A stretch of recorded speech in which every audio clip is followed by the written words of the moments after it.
Aquí estamos otra vez con más contenido increíble. Si acabas de llegar, quédate porque esto te va a gustar. Y si ya nos sigues, gracias por el apoyo. Como siempre, no olviden dar like, comentar y activar la campanita. Y ahora sí, comenzamos. Esta historia fanfic no me pertenece darle derechos de autor a todo aquel que lo creó y el anime ni la historia original es de mi propiedad por lo que sus créditos a sus respectivos autores. Capítulo 20. Lichie se ajustó la capa mientras caminaba por el sendero boscoso. Había estado lidiando con esto durante los últimos días, desde que conoció a ese chico, y sabía que ni siquiera su vasto conocimiento y sabiduría bastaban para responder a sus preguntas. A los 13 años, Lichie había asumido el rango y el poder de la Morgana cuando el avatar anterior murió en un inesperado accidente automovilístico. Hasta entonces, Lichie había sido feliz como adolescente viviendo con su abuela, aprendiendo a usar sus poderes y siguiendo los pasos de su abuela y su tía para convertirse en sacerdotisa druídica. Había comenzado su entrenamiento formal a los 9 años, pero su abuela la había estado preparando desde que tenía memoria. Ese fatídico día de abril, Lichie casi se sintió abrumada al convertirse en la encarnación de Morgana, convirtiéndose en una de las dos druidas más poderosas del mundo. Había adquirido la sabiduría y el conocimiento de sus predecesoras, lo cual fue lo único que la evitó perder la cabeza con todo lo que la azotó ese día. Abigail Pritchard, la Morgana anterior, murió en ese accidente de coche, recordando a todos que el poder no siempre era suficiente, pero por suerte para Lichie, no había desaparecido del todo. Lichie aprendió sobre sus poderes y su historia gracias a Abigail y a todas las Morganas que la precedieron. Era extraño para la adolescente. Por un lado, era una adolescente típica de Cornualles y, por otro, era la depositaria viviente de eones de conocimiento mágico. Sin embargo, su abuela era dura y, cuando sucedía, no dudaba. Nunca le concedió a Lichie ni un ápice más de lo que ella le había concedido antes, pero en lo que a magia se refería, la anciana se sometía inmediatamente a su nieta. Trazó una línea divisoria entre Lichie y Morgaine y la mantuvo firme durante los siguientes 6 años. A los 19 años, Lichie dominaba plenamente sus habilidades y era capaz de distinguir entre su vida mortal y la mágica. Lichie recuerda haber conocido a Arthur hace unos 15 años, cuando el Merlín anterior murió y ella lo ayudó en su transición. Le sorprendió descubrir que los Merlines no compartían los mismos recuerdos ancestrales que ella. Mientras que Lichie podía consultar no solo los recuerdos, sino también las personalidades de esas mujeres, Arthur solo podía ver los hechos y la información, lo que le dificultaba mucho las cosas a su contraparte masculina. Sin embargo, la mayor diferencia entre ellos radica en donde cada uno era más fuerte. Morgana comprendía los flujos de los mundos, las energías que conectaban este reino con los demás, mientras que Merlín era el maestro del conocimiento ancestral. Abigail lo explicó diciendo que Merlín era el conocimiento del poder, mientras que Morgana era la sabiduría del poder. Cuando actuaban juntos, en armonía, su poder compartido era inmenso. Sin embargo, Lichie sabía cosas que su compañero desconocía, y una de ellas afectaba directamente al joven estadounidense que había acudido a ellos en busca de ayuda. Se quedó atónita al ver que él poseía las 6 marcas, y aunque Arthur también, fue por razones diferentes. Arthur se sorprendió de que hubiera ocurrido, mientras que Lichie sabía que ya había ocurrido antes, más de una vez, y que las consecuencias nunca eran fáciles ni sencillas. Al buscar en sus recuerdos su significado, Lichie se topó con un callejón sin salida. Algo le había impedido acceder a esos recuerdos, lo que solo podía significar una cosa. Que su encarnación anterior se había sometido voluntariamente a un bloqueo mental, que solo había 4 seres capaces de tal hazaña y que ella iba a enfrentarse a ellos ahora. Al entrar en un claro, Lichie observó el antiguo círculo de piedras, se detuvo en el centro y comenzó a cantar. Las palabras eran antiguas y, de haber oído a algún mortal, habrían provocado un gemido de agonía y un grito de miedo. Lichie sintió el crepitar de la electricidad en el aire mientras el poder se acumulaba en las piedras hasta que logró reunir suficiente poder para abrir una puerta y entonces se adentró en los reinos de las hadas. Stiles estaciona su jeep en la entrada y sale. Scott, Isaac y Allison salen con él mientras Jackson estaciona su Porsche en la calle, con el Camaro de Derek justo detrás. La manada sale de los autos y se dirige a la casa. Stiles se da la vuelta justo cuando Peter se estrella contra la barrera y sale despedido hacia atrás, cayendo de espaldas. ¿Qué demonios? Gime Peter mientras chispas eléctricas siguen bailando sobre su piel. El resto de la manada parece sorprendido, pero hay más de una risita entre los adolescentes. Derek, que caminaba junto a su tío cuando ocurrió aquello, estaba intacto y sorprendido al girarse para mirar a Stiles confundido. Cierto, no pude crear un sello para Peter, admite Stiles tímidamente. El mayor, Ale, lo fulmina con la mirada, y este se ríe. No es mi culpa, amigo. Eres tan cerrado que no te conozco lo suficiente como para crear tu sello. Cruzando la línea, le tiende la mano al beta, quien, aunque la mira con recelo, la toma y Stiles lo ayuda a avanzar. Peter duda, pero Stiles se sobresalta y la manada puede ver la energía danzando alrededor del beta mientras le permite entrar con la ayuda de Stiles. ¿Dónde está tu papá? Pregunta Scott al notar que falta el crucero. Estaba trabajando doble turno, debería estar en casa por la mañana, responde Stiles mientras abre la puerta y todos entran. Lydia, Erika y Allison toman el control y en pocos minutos han organizado una pijamada gigante con cojines, mantas y almohadas por toda la sala de estar, con espacio para Peter y Derek en los sofás. Ustedes dos se quedan, Lydia ni siquiera pregunta, sino que les dice a los dos hombres, pero, ya sea por una repentina muestra de inteligencia o quizás porque ya lo tenían planeado, ambos asienten. Tardan unos minutos en acomodarse. Stiles se encuentra entre Scott y Erika, pero no tiene tiempo para pensarlo antes de rendirse y desmayarse. Al adentrarse en la dorada luz del sol, contempla los vibrantes colores, aromas y sonidos que definen el reino. En la tierra, Lizzie siempre había sentido la sombra de Morgana cerniéndose sobre ella, dispuesta a brindarle al druida el conocimiento y el poder de su posición. Pero aquí sentía como si Lizzie fuera la sombra de la ancestral y poderosa Morgana que emergió del portal. Sus túnicas de ébano aparecieron con un gesto, el terciopelo negro y las cadenas de oro brillando a la luz de un sol resplandeciente. Bienvenida, gran diosa, dijo un hermoso hada con la cabeza inclinada respetuosamente. Morgana vio enseguida que el joven, de apenas unos siglos de edad, la había estado esperando. Su majestad se complace en su visita y le ofrece su hospitalidad, sus palabras, suaves y refinadas como la miel que emanaba de su lengua, deleitaron sus oídos. Morgana sonrió al joven y a su torpe intento de encantamiento. A Morgana le divertía su arrogante superioridad, pero luego al hada le salió con la misma naturalidad con la que respiraba. Hijo de Eloir, sonrió ante la reacción de sorpresa del chico, prefieres a tu abuela Ylesseria, pero creo que también compartes el porte de su abuelo Morogún. Al menos así lo recuerdo de joven, dice, rozándole la mejilla con la mano al pasar junto a él camino a la corte. El chico tragó saliva con nerviosismo al recordar de repente que, aunque ella pareciera humana, no lo era, y sería prudente que lo recordara.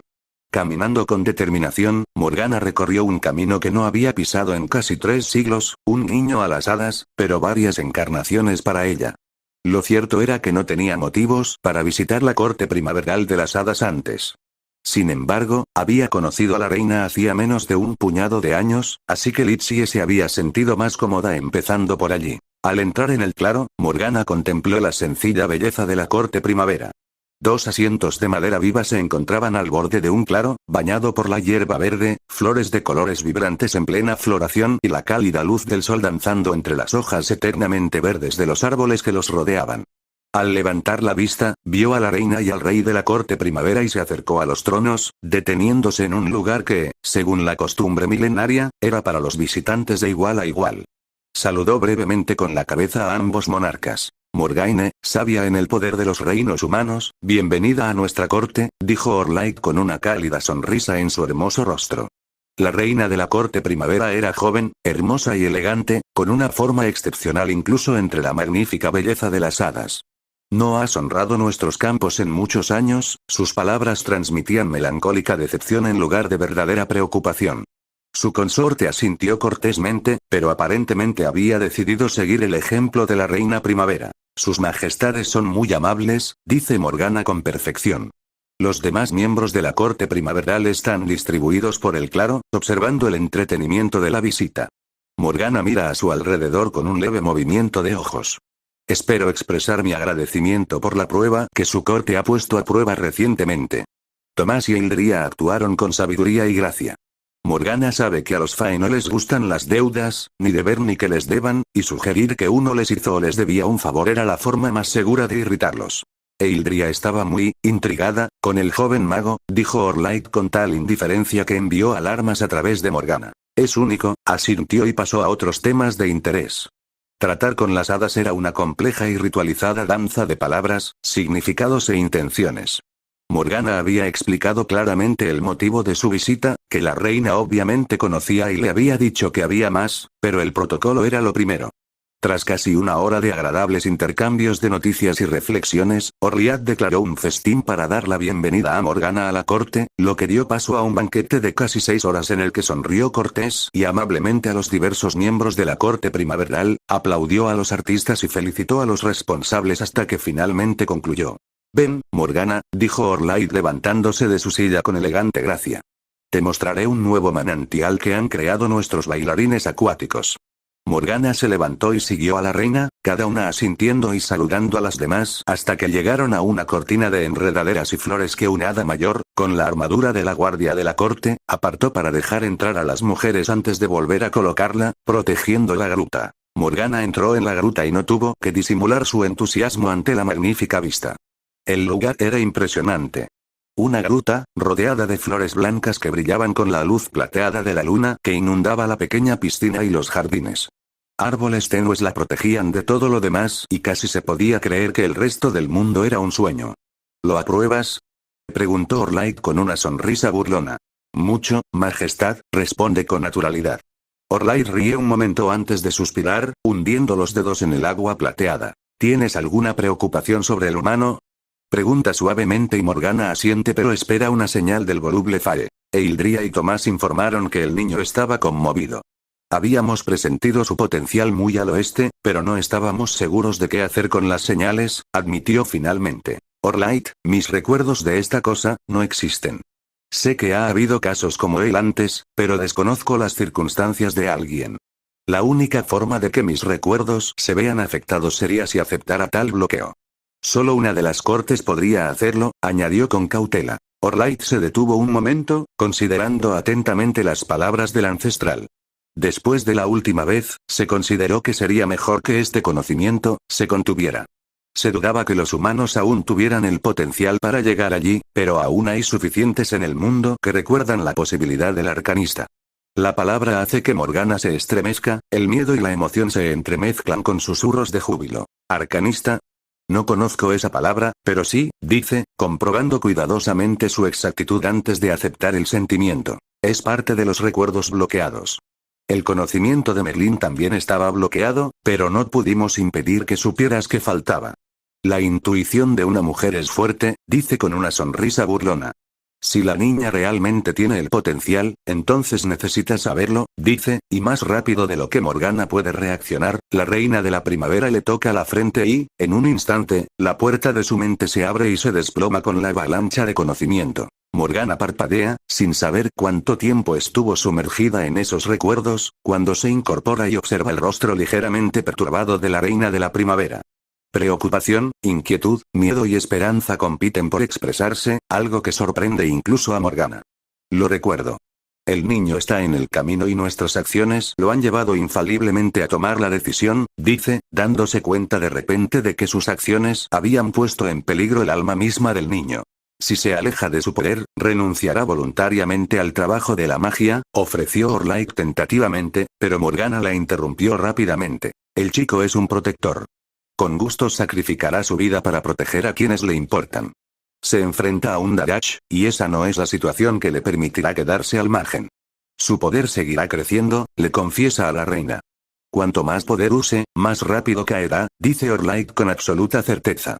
El poder supera los límites mortales. Solo hay dos destinos para alguien así. Su poder crecerá hasta consumirlo por completo, convirtiéndolo en un Draiochtano, a menos que pueda ser atado a la tierra. Solo una verdadera atadura le permitirá elegir el camino del arcanista. Tu corte guía los nuevos comienzos, dice Morgana con vacilación, pero criar a un arcanista es peligroso. No ha habido uno en casi 1400 años. Y solo 3 en mi memoria, le recuerda a la reina. ¿Vale la pena el esfuerzo?, pregunta Orliat, y Morgana recuerda con tristeza que esos 3 fueron los únicos que tuvieron éxito. Recuerda a una docena que cayeron en su ascenso. Morgana se debate entre esa respuesta. Le gustaba el chico. Era rápido, inteligente y tenía un espíritu encantador, pero sabe que el poder ha destruido a otros igual de maravillosos. Ojalá pudiera decir que sí, pero ¿en serio? Solo puedo decir que posiblemente. Se ha unido a una manada de lobos sin buscar jamás su poder para sí mismo. Buscó el conocimiento para sus propios dones, pero cuando examinamos su corazón, no encontré ansia de poder, solo la determinación de proteger el suyo. Creo que en esa búsqueda, sería capaz de cosas terribles, le dice a la reina. ¿Y quién sería su propia hija? Pregunta Orlaith con una sonrisa. Los mortales solían llamar crueles o insensibles a las hadas, pero en última instancia, su lealtad era hacia los suyos. Tal declaración sobre la probable reacción del chico era más halagadora que preocupante para una reina del pueblo. Morgana asiente comprensivamente y Orlaith se levanta y se quita los pétalos del vestido. Llamaré al consejo de la reina, le dice a la criatura humana con voz firme. Si todos están de acuerdo, te ayudaremos en todo lo posible, pero el reino humano es difícil para nosotros ahora mismo. Tendrás que ser tú quien sepa cuándo actuar, le aconseja a la mujer. Morgana asiente al salir de la gruta. Sabe que sus yo anteriores habían hablado con las 4 reinas, pero juntas. Eso ocurría muy pocas veces. Normalmente solo cuando el mundo estaba a punto de cambiar. Noah Stilinski estaba cansado, furioso y no estaba del todo preparado para dar la noticia. Lo habían llamado la noche anterior y, al entrar al hospital Bea Connells, exigió información a sus ayudantes, quienes intentaban averiguar qué había sucedido. Al parecer, los 2 médicos de urgencias habían desaparecido, y el personal no se dio cuenta hasta varias horas después.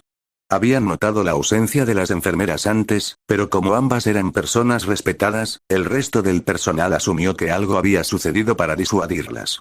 No fue hasta que todo el personal empezó a comparar informes que se dieron cuenta de que algo andaba mal. Noah casi perdió el control cuando el agente informó que Melissa McCall era una de las enfermeras desaparecidas y tuvo que contenerse para no llamar a Stiles en ese preciso instante.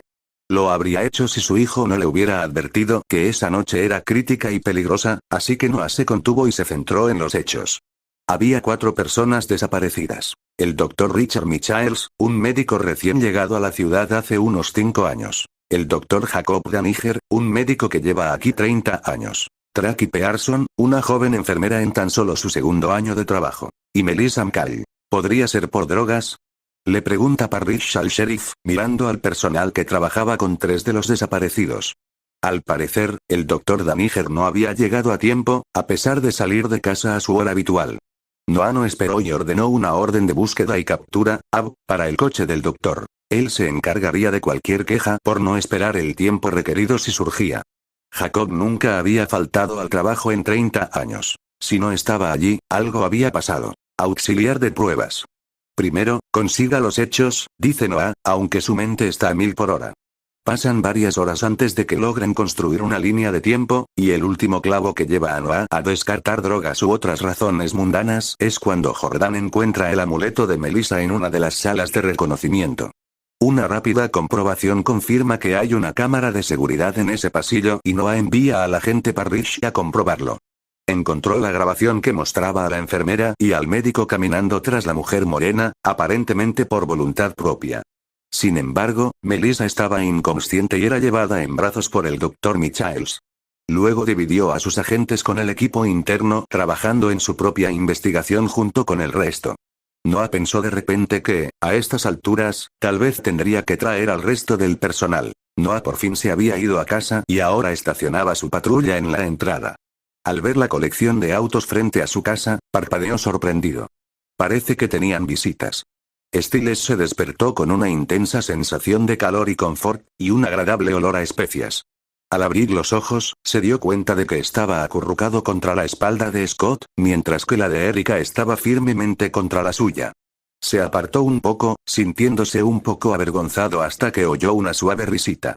Al levantar la vista hacia el sofá, vio que Derek estaba despierto y observando. Sé que no debería sorprenderme, pero hablas en sueños, dice el alfa con una sonrisa burlona.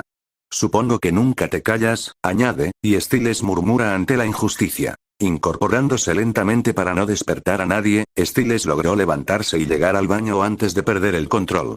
Al parecer, el té lo había absorbido por completo. Al entrar en la cocina, se sobresaltó al ver a Derek Hale, despeinado y con aspecto aturdido, allí de pie, descalzo y con aspecto bastante aturdido. ¿Quieres ayudarme a preparar el desayuno?, preguntó, y el hombre lobo asintió con cautela. Stiles abre la nevera y saca huevos, leche y 2 paquetes de tocino de soja artificial. Stiles se ríe al ver la cara de asco de Derek antes de mover los dedos como un mago y pasar las manos sobre los paquetes. Derek parpadea al ver los paquetes de tocino extra grueso con costra de azúcar morena. ¿Usaste magia para ocultar el tocino? Logra preguntar finalmente, con aspecto decepcionado. Stiles ríe disimuladamente. Desde que descubrí cómo crear ilusiones. He estado haciendo que las galletas parezcan quinoa y el helado, coles de Bruselas congeladas, responde con orgullo. Papá no ha encontrado nada del botín hasta ahora. Se jacta. Derek simplemente niega con la cabeza, pero sigue las instrucciones y coloca el tocino en bandejas para hornear. Al parecer, a Stiles no le gusta asarlos a la parrilla. En cambio, prepara una enorme cantidad de masa y empieza a cocinar panqueques. Derek enciende la cafetera bajo la dirección de Stiles y luego empieza a limpiar la fruta para los panqueques. Stiles, dice Derek después de cocinar un rato en silencio. Sobre anoche. Hace una pausa mientras se le quiebra la voz y siente que la oleada de emociones casi lo ahoga. Stiles había hecho cosas realmente difíciles antes. Sostener a un hombre lobo de 90 kilos en 2,5 metros de agua durante 2 horas, defenderse del ataque de un hermano enloquecido con un extintor, recibir golpes de esa maldita vara de bambú una y otra vez, pero esto era lo más difícil que había hecho en todo el año. Esperar. No hablar. No empujar. No divagar. Simplemente miró al alfa derrumbarse en su cocina y se mantuvo firme, paciente, intentando irradiar comprensión. Gracias, susurró, pero aún así las escuchó. Derek levantó la vista y Stiles vio la emoción intensa en esos ojos increíbles y se quedó sin aliento. No sé cómo podré pagarte por eso. Stiles se encoge de hombros y sonríe. Somos manada, dice, y en cuanto las palabras salen de su boca, sabe que eran las correctas por la expresión de asombro en el rostro de Derek. Sí, dice con cuidado. Lo eres. Derek mira a Stiles y se pregunta exactamente cuándo ocurrió esto. Cuando pasó de ser el espasmódico, divagador, molesto e insolente que lo volvía loco a esto, nada parecía encajar ya. La madre de Derek le había dicho que el hechizo de Stiles de esa noche se debía a la determinación del joven de liberarlo y a su disposición a comprometerse con la manada Ale, colocando el Triskelion en el centro de su árbol. No era un hechizo que volviera a funcionar, no para ellos, y con la oportunidad de despedirse, pudieron seguir adelante. Sabe que tomará tiempo creerles, aceptar su perdón, tal vez incluso perdonarse a sí mismo, pero cree ver el momento en que lo hará. Y esa paz, esa serenidad, se debe al hombre de ojos ámbar que está allí, observándolo atentamente. Derek avanza lentamente, con una lentitud agonizante, dándole tiempo al adolescente para moverse o hacerle una señal a Derek para que se detenga, pero no lo hace. Simplemente observa y espera mientras Derek se mueve hasta que casi se tocan, cara a cara, mirándose a los ojos. El susurro de Derek Stiles es entrecortado y lleno de sentimiento y Derek respira profundamente mientras se acerca. Café. Gime Scott y varias voces más gritan comida. Tocino. Derek se mueve con una velocidad sobrenatural y cruza la cocina antes de que Stiles pueda parpadear. Entonces la manada entra tambaleándose, gimiendo y secándose los ojos. ¿Cocinaste? Pregunta Erika con deleite mientras la gente empieza a agarrar cosas y a preparar platos sin notar las reacciones de los otros dos miembros de la manada. Stiles observa desde su rincón, más silencioso que nunca, pero por suerte nadie está lo suficientemente despierto como para notarlo, aunque está bastante seguro de que Lydia acaba de mirarlo. Respirando profundamente para recuperar el control después de, lo que fuera que hubiera sido, Stiles finalmente prepara su plato y se sienta con los demás. ¿Stiles? Pregunta el sheriff Stilinski mientras el hombre entra en su sala, llena de adolescentes y dos hombres devorando panqueques. ¿Eso es tocino? Pregunta el sheriff con nostalgia antes de ver a Scott y suspirar. Continuará.